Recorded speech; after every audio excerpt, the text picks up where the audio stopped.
The modern world is propped up on a vast network of lies and deceit. Anyone who seeks to build a better world must rekindle the light of truth by reflecting on the past to pinpoint when mankind strived to live in its truest or most authentic manner. We can point to the early and intermediate periods of Ancient Kamit as the pinnacle of living truth.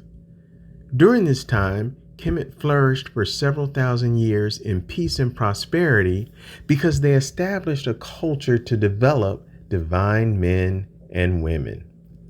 Today, Ancient Kemet is highly regarded as the greatest civilization in the history of the world.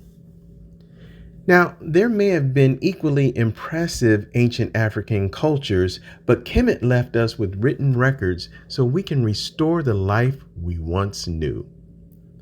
As African people, we're the beneficiaries of this knowledge. It's our birthright to learn from the past and create a brighter future by reestablishing the cultural and spiritual traditions of Ancient Kemet. We can begin by acknowledging and reaffirming who we are. Since the inception of the African slave Holocaust, Arabs and European scholars have been relentlessly spreading lies about the racial identity of the Kemetic people. We don't need to argue with them. Seek the truth and let it guide you on a journey of self-discovery.